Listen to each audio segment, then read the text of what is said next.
오늘 요한계시록 저랑 이제 35번째 살펴보시는 시간이고, 6번째 나팔의 환상 이후에 7번째 나팔 전에 10장으로부터 11장 14절까지에 있는 삽입된 내용을 저랑 살펴보고 계세요. 앞서 6개의 나팔의 환상을 보셨는데, 그 6개의 나팔의 환상을 그냥 간단하게 정말로 그냥 저희가 추격하자면, 예수님 재림하실 그날까지, 그 마지막 날까지 땅에 속한 자들에게 환난과 재앙이 임하리라는 거예요. 다시 한번 강조해서 말씀드리지만, 이마에 하나님의 인을 맞은 자들이 아니라 이마에 하나님의 인을 맞지 않은 자들, 즉 부패한 세상에 하나님의 심판이 임합니다. 성도 여러분, 이 사실을 절대로 잊으시면 안 돼요. 하나님이 심판 안 하시는 것 아니에요. 하나님이 완전히 심판을 하지 않으신 것뿐이지, 지금도 하나님께서는 이 땅에, 그리고 예수님 재림하시기 그날까지 이 땅에 하나님께서는 악한 자들을 심판하십니다. 그래서 이를 통해 죄의 비참함을 알리시고 그 죄에서 돌이켜야 함을 깨닫게 하시는 거예요. 그런데 저랑 6번째 나팔의 환상에서 살펴보셨듯이, 하나님은 그 죄를 깨닫고 돌이키게 하시려고 심판하시는데, 악인들의 특징, 죄인들의 특징은 그 죄에서 돌이키지 않는 거예요. 오히려 더욱 우상을 숭배하고 오히려 더욱 악한 일에 매진하죠. 이것이 죄의 비참함이에요. 누군가에게 복음을 전할 때에 정말로 영혼을 사랑하는 마음으로 간절히 전하지만 그가 돌이키지 않는 모습을 보면서 믿음의 성도라면 죄의 끔찍함을 깨달아야 돼. 그를 살리기 위해 애쓰고 수고하지만 그 죄의 심판을 알기에 바른 것을 알려주지만 죄인은 그걸 깨달을 능력이 없다니까요. 그러니 오늘도 돌이킬 줄 모르는 세상 속에서 교회는 지혜로워야 돼요. 죄의 무서움을 인식할 뿐 아니라 어떻게 해야 된다라고 말씀드렸어요?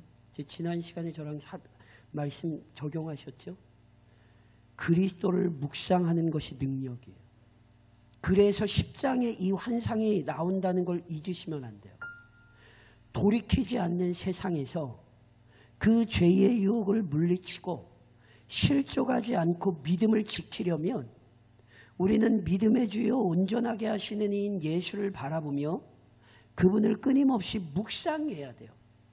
그렇지 않으면 이 악한 세상에서 우리는 흔들리게 되고 무너지게 되는 거예요. 그래서 10장에서 지금 예수님을 보여주는 거예요. 저랑 지난 시간에 살펴봤던 것처럼 이 10장에 하늘에서 내려온 힘센 다른 천사를 일반적인 어떤 천사 중에 특별한 천사로 이해하기도 하지만, 저는 말씀드렸듯이 저랑은 그리스도라는 관점으로 살펴보셨죠. 저는 이게 맞다고 봐요. 왜냐하면 지금 말씀드린 것처럼 돌이키지 않는 세상에서 그리스도의 영광을 봐야 되는 거예요. 그래야 그 성도의 삶이 흔들리지 않아요. 오늘도 이번 한 주간도 그리스도의 영광을 묵상하는 성도가 이 악한 세상에서 선한 싸움을 싸울 수 있는 거죠.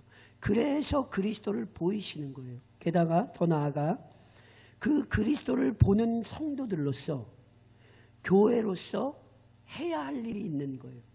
그 영광스러운 그리스도를 보기에 열심으로 수고하는 일이 있는 거죠. 오늘 저랑 이 부분을 살펴보려 하시는 거예요. 저랑 다시 한번 5절 그리고 6절까지를 한번 같이 읽으실까요? 이게 지금 무슨 장면일까 한번 떠올려 보세요. 힘센 다른 천사, 조금 다른 말로 그리스도께서 뭘 하고 계시냐면 5절 6절입니다. 같이 읽겠습니다.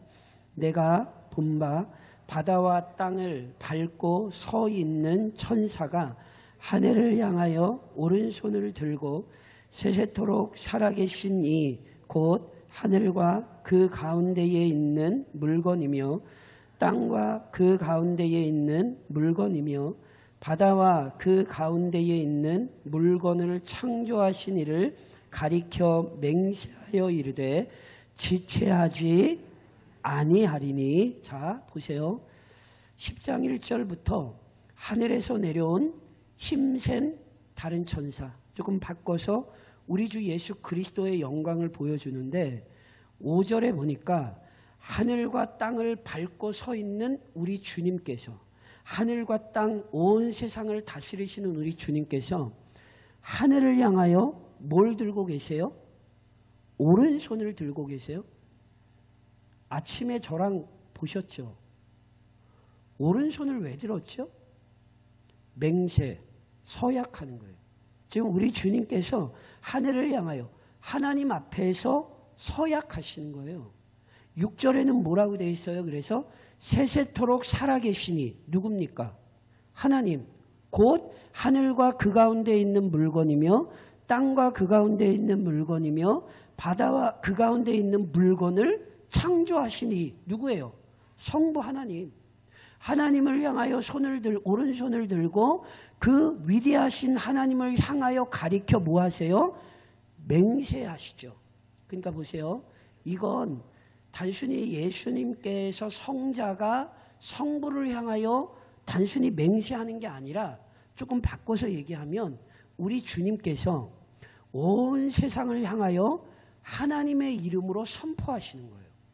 그러니까 우리 주님과 하나님 사이에 어떤 약속을 맺는 것을 넘어서서 하나님의 이름으로 이 땅 가운데에 분명한 사실을 지금 우리 주님이 선포하시는 거예요. 그럼 그 선포하시는 내용이 뭐예요? 지체하지 아니하리니. 지체하지 아니하신다는 거예요. 그러니까 하나님의 이름으로, 그 영광의 이름으로 이 땅에 선포하시되 지체되지 않을 거예요. 조금 다른 말로 바꾸면 속히 이루어질 거예요. 그럼 뭐가 속히 이루어지는데요? 저랑 7절을 같이 한번 읽어보실까요? 자, 속히 이루어질 내용, 지체하지 않고 속히 이루어질 내용이 7절에 있어요. 같이 읽겠습니다.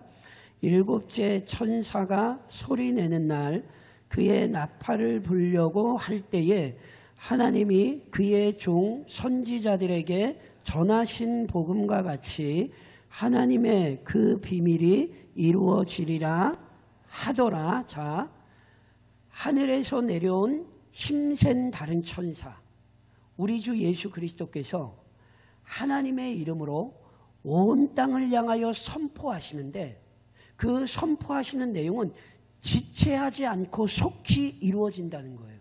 그럼 뭐가 지체하지 않고 속히 이루어지냐 하면 일곱째 천사가 소리는 내는 날 그의 나팔을 불려고 할 때, 다시 얘기하면 6번째 나팔까지 불렸잖아요. 그럼 이제 몇 번째 나팔이 불려야 돼요? 7번째 나팔이 불릴 거예요. 11장에서 저랑 그걸 살펴보실 거예요. 그러니까 그 7번째 나팔이 불릴 때에 어떤 일이 이루어진다고요? 하나님이 그종 선지자들에게 전하신 복음 또는 하나님의 비밀이 지체하지 않고 7번째 나팔이 불릴 때에 이루어진다고요.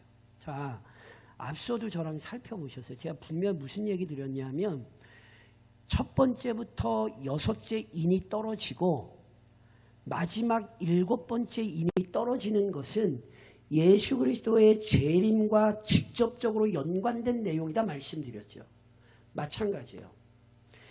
첫 번째 나팔부터 6번째 나팔이 불릴 때에 이 땅에 계속되어지는 일들을 설명하고 마지막 7번째 나팔이 불릴 때에 그것은 예수 그리스도의 재림의 사건과 직결되는 내용을 다루는 거예요. 그래서 실제로 7번째 나팔이 불리면 그게 그 뭐인 거예요? 그리스도의 재림의 광경인 거라고 이해하시겠어요? 그러니까 이제 7번째 나팔이 바로 불 때에 선지자들을 통하여 전하신 복음 또는 하나님의 비밀, 조금 다른 말로 그리스도 안에서 새하늘과 새 땅이 성취될 것이다. 이게 지체되지 않고 속히 이루어질 것이다. 예수님께서 하나님의 이름으로 선포하시는 거예요. 이해하시겠어요? 이게 지금 이 장면이에요. 그런데 보세요.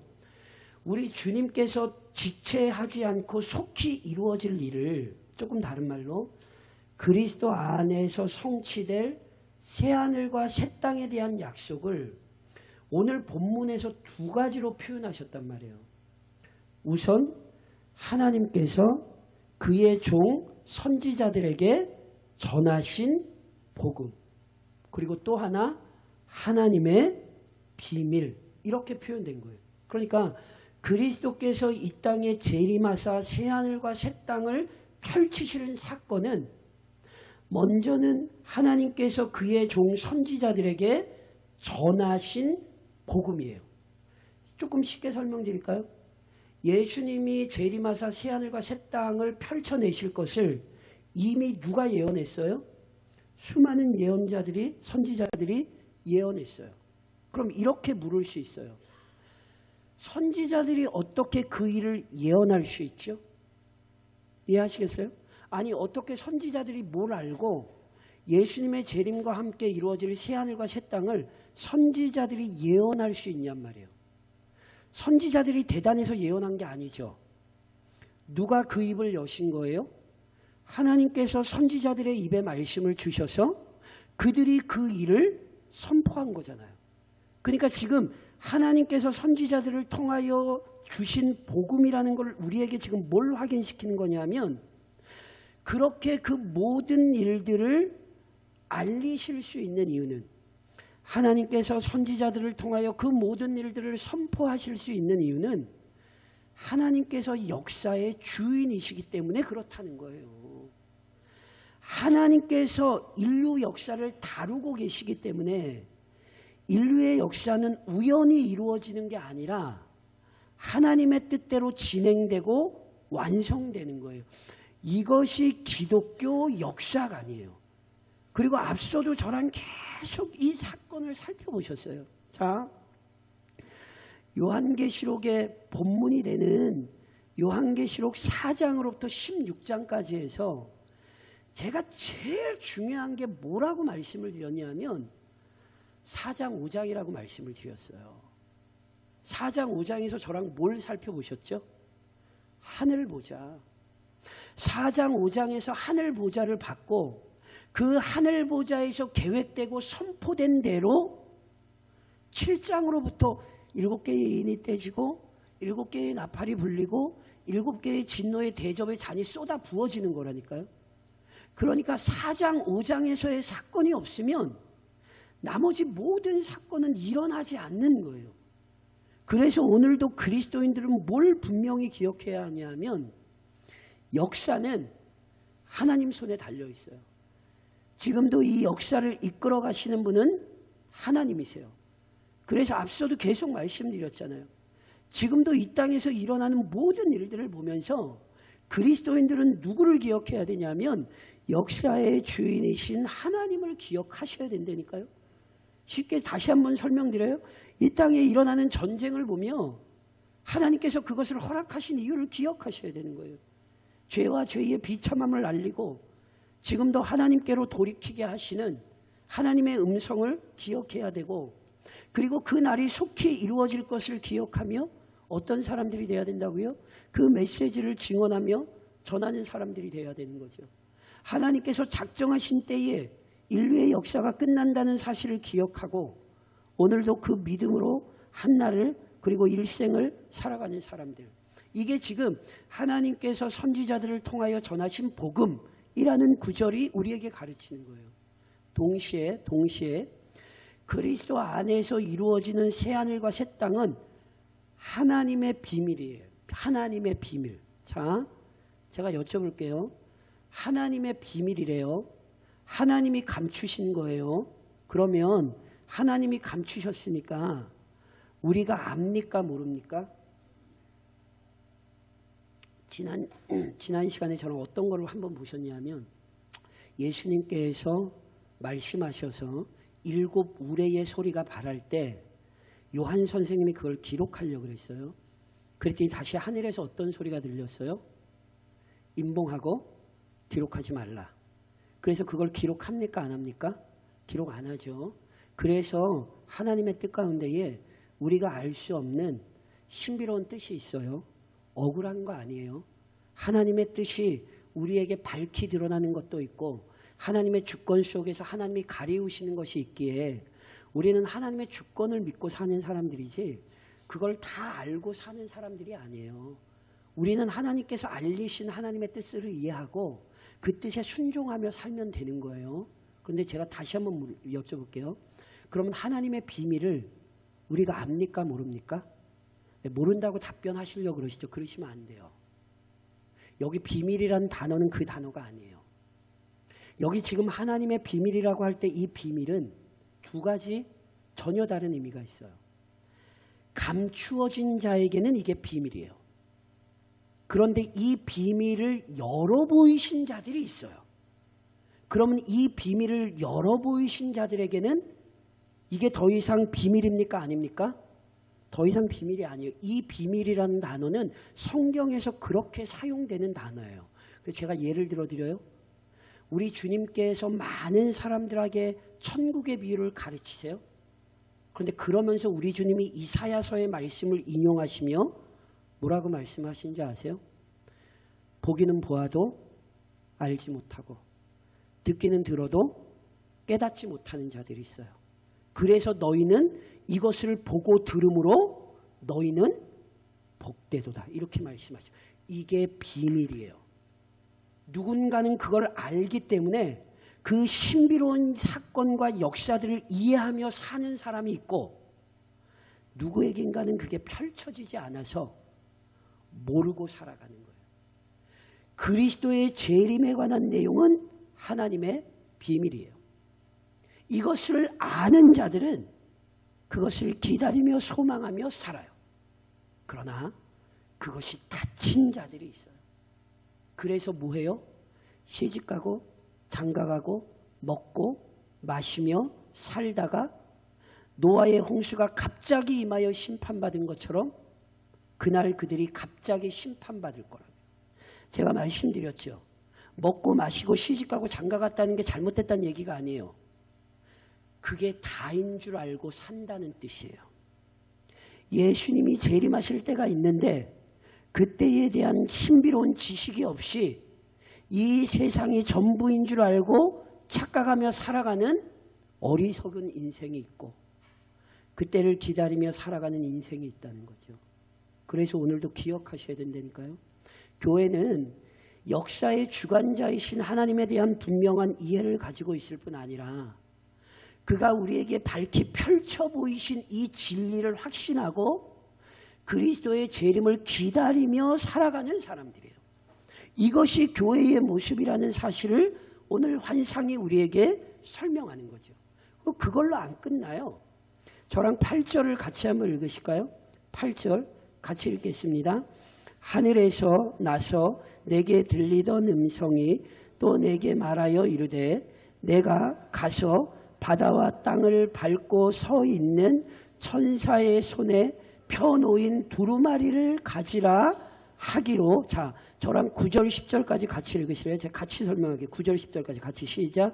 내가 천사에게 나아가 작은 두루마리를 달라 한즉 천사가 이르되 갖다 먹어버리라. 내 배에는 쓰나 내 입에는 꿀같이 달리라 하거늘 내가 천사의 손에서 작은 두루마리를 갖다 먹어버리니 내 입에는 꿀같이 다나 다 먹은 후에 내 배에서는 쓰게 되더라. 자, 저를 보시면 하늘에서 내려온 힘센 다른 천사가 땅과 하늘을 밟고 하나님 앞에서 하나님의 이름으로 선포하되 하나님께서 작정하신 그날에 우리 구주 예수 그리스도께서 재림하실 그 사건이 지체되지 않고 속히 이루어질 것이다. 밝히 선언하시는 거예요. 그러니 이 땅의 교회는 역사의 주인이신 하나님을 기억하고 그분 안에서 그의 아들 그리스도 안에서 이루어지는 새하늘과 새 땅에 대한 그 신비로운 비밀, 그 영적인 지식을 가지고 오늘을 살아가는 거예요. 그런데 그때 동시에 어떤 음성이 들리냐 하면 힘센 다른 천사의 손에 펴놓인 두루마리가 있었단 말이에요. 그런데 요한 선생님에게 하늘에서 어떤 음성이 들리냐면 너 가서 그 힘센 다른 천사가 가지고 있는 그 손에 있는 펴놓인 두루마리 너 받아. 그랬단 말이에요. 그래서 요한 선생님이 천사에게 나아가 두루마리를 달라 한 거예요.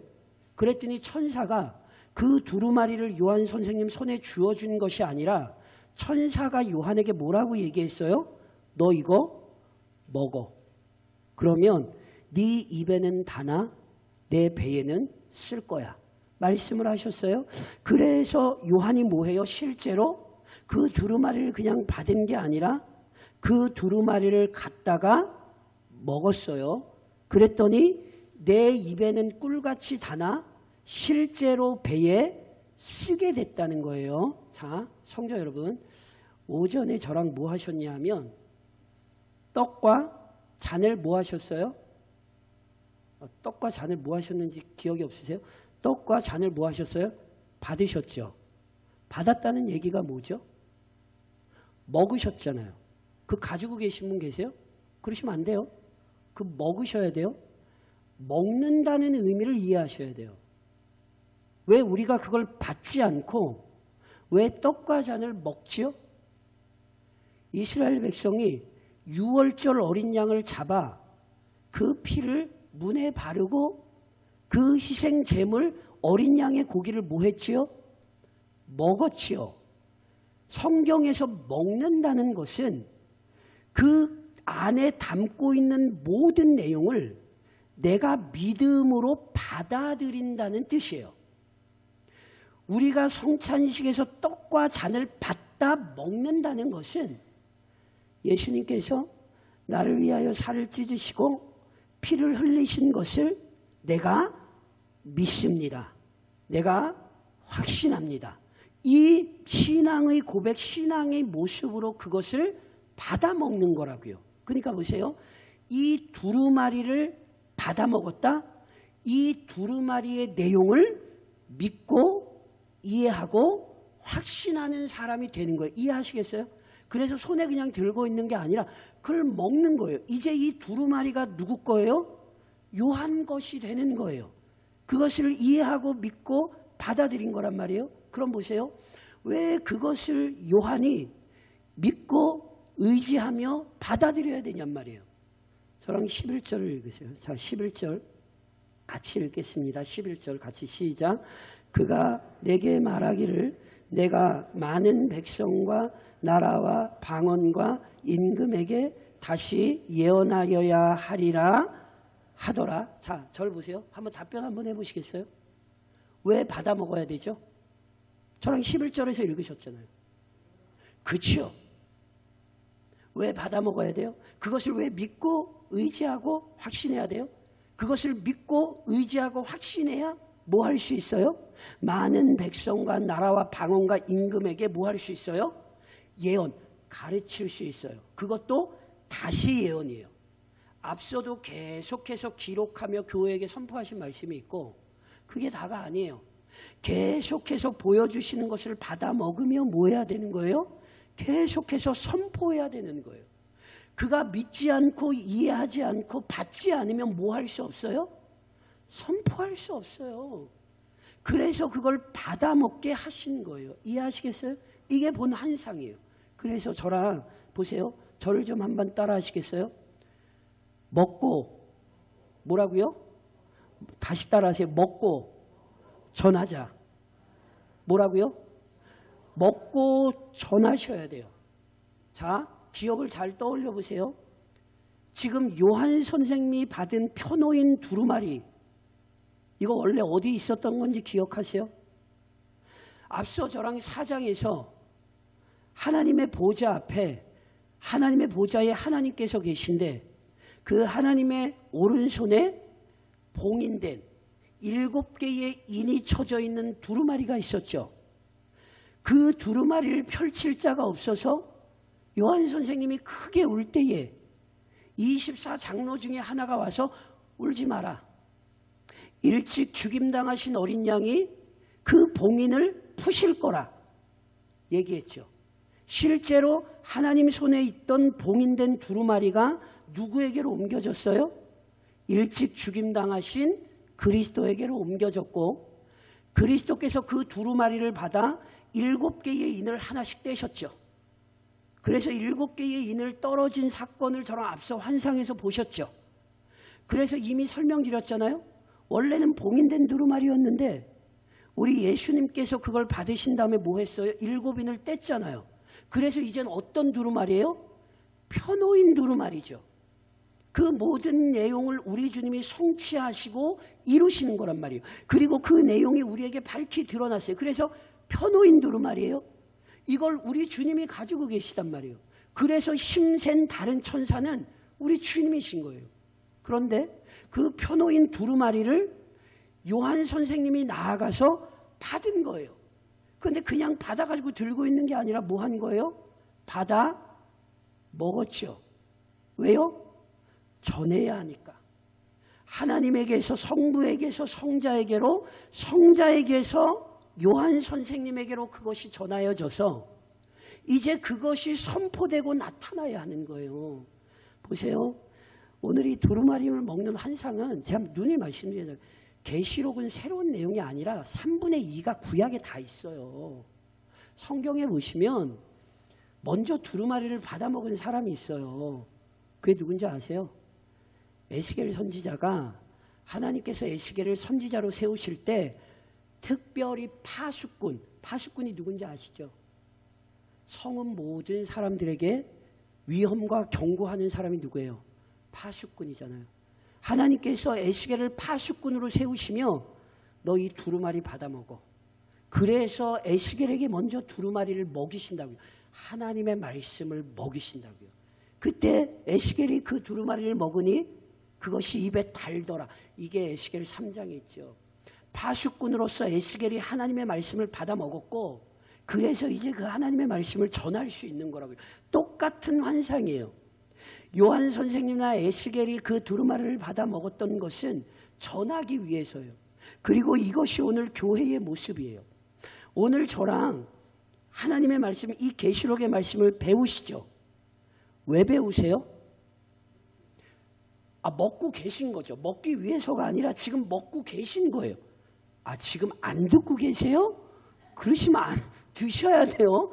그럼 왜 드셔야 돼요? 그렇죠.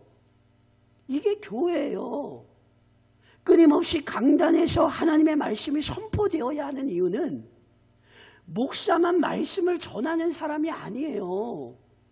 제가 누누이 설명드린 것처럼 목사님은 성경을 잘 알아야 돼. 그래도 장로님들이니까 성경을 잘 알아야 돼. 성경이 우리에게 가르치는 만인 제사장직을 멸시하는 굉장히 반성경적인 태도예요. 성경이 어디에서 목사만 성경을 알아야 된다. 장로만 성경을 알아야 된다. 권사만 성경을 베풀 수 있어야 된다. 성경 어디에 이런 얘기가 있죠? 이런 얘기가 한 구절이라도 있으면 찾아오시라니까요. 성경은 그렇게 얘기하지 않아요. 성경은 오히려 말씀 안에서 성장하지 않는 모든 성도를 책망해요. 이게 얼마나 무서운 말씀인데요. 그래서 성도로 돌아보셔야 돼요. 내가 지금 잘 받아먹고 있는가? 내가 그것을 잘 받아먹어서 그것이 내 입을 통하여 증언되고 있는가? 회복으로의 초대는 다른 것 아니에요. 받아먹은 말씀을 쏟아내는 거예요. 우리 하나님의 위대하신 섭리 안에서 우리 구주 예수 그리스도 재림하실 날이 멀지 않았으니 그가 지체하지 않으실 것이니 속히 복음으로 돌아오셔야 된다고. 우리는 요한과 같은 사역을 감당하고 있는 것, 이것이 교회의 모습임을 잊으시면 안 돼요. 동시에 다시 한번 따라 하시겠어요? 인내가 발음이 좀 이상하죠. 인내가 믿음이다. 자, 요한이 받아 먹었어요? 입에는 뭐해요? 입에는 달아요. 근데 먹었더니 배에서는 뭐래요? 이 의미를 이해하셔야 돼요. 성도 여러분, 성경의 기자들이 우리에게 뭘 가르치냐 하면 하나님의 말씀이 뭐보다 달대요? 송이꿀보다, 꿀보다 달대요. 아멘이세요? 그 영적인 경험을 많이 가지시기를 말씀의 주인이신 주님의 이름으로 권면드립니다. 우린 알아요. 성도는 알아요. 하나님의 말씀을 들을 때 정말 감사하고요. 감격하고요. 그 말씀 안에서 내가 큰 은혜를 누리는 것 세상은 모르는데요. 성도들은 알아요. 이게 성도로 살아가는 복이에요. 근데 아시죠? 그 말씀을 듣고 깨달을 때는 너무너무 꿀같이 단데 그 말씀대로 살라 그러면 괴로워요. 이게 배에서 쓰다는 의미예요. 실은 받을 때는 달지만 그 말씀을 소화시켜 그 말씀대로 사는 게 우리에겐 참 힘들고 어려워요. 누구만 그런 거 아니에요. 우리 모두가 다 똑같아요. 그래서 성도는요. 그 쓴 것을 참아내며 인내하는 법을 배워야 돼요. 앞서도 저랑 순교자들의 삶을 성경이 어떻게 표현했냐면 하나님의 말씀과 그들이 가진 증거로 말미암아 죽임을 당한 영혼들. 순교자들은 어떤 사람들이냐면 하나님의 말씀을 붙들고 인내하는 사람들이에요. 이게 순교자들이에요. 그래서 보세요. 나중에 저랑 이제 살펴보기 14장에 가면 성경이 뭐라고 얘기하는지 아세요? 성도들의 인내가 여기 있나니. 성도들의 인내가 여기 있나니. 이 얘기는 성도들은 인내하게 되어 있다는 뜻이에요. 근데 성도들이 어떻게 인내하느냐? 그냥 이 악물고 버티는 거 이런 인내 아니에요. 성도들이 하는 인내는 이렇게 설명돼요. 그들은 하나님의 계명과 예수에 대한 믿음을 지키는 자니라. 인내의 내용이 뭐예요? 하나님의 계명. 이 말씀을 붙들고 인내하는 것이고 그리스도에 대한 믿음을 지키며 참는 거예요. 이게 비록 배에서 쓰지만 이게 참된 성도들의 삶이라는 걸 잊으시면 안 돼요. 계속해서 쓰지 않아요. 오해하시면 안 돼요. 계속해서 쓰지 않아요. 우리 죽어요. 우리 죽어서 우리 주님 계신 천국 가든가 뭐 소망이 있다면 좀 죽기 전에 예수님 오시면 좀 좋겠는데 우리가 죽든가 예수님 재림하시든가 지체하지 않아요. 우리 주님 하나님의 이름으로 우리에게 선포하셨어요. 예수님 거짓말장이 아니에요. 그래서 인내할 수 있어요. 왜냐하면 분명히 영광스러운 결과가 있으니까. 그러니 이번 한 주간도 다른 것으로 믿음 드러내시는 것 아니에요. 하나님의 말씀 붙들고 씨름하며 사는 것, 그리고 그 말씀 안에 우리 주 예수 그리스도에 대한 믿음을 지키는 것, 이게 진짜 성도의 삶이라는 사실을 오늘 요한 선생님이 우리에게 보이시는 거예요. 그러니 이번 한 주간도 열심히 하나님 말씀 받아 드시고 그 말씀 안에서 인내하며 믿음의 열매들을 맺으시기를 교회의 머리이신 주님의 이름으로 권면드립니다.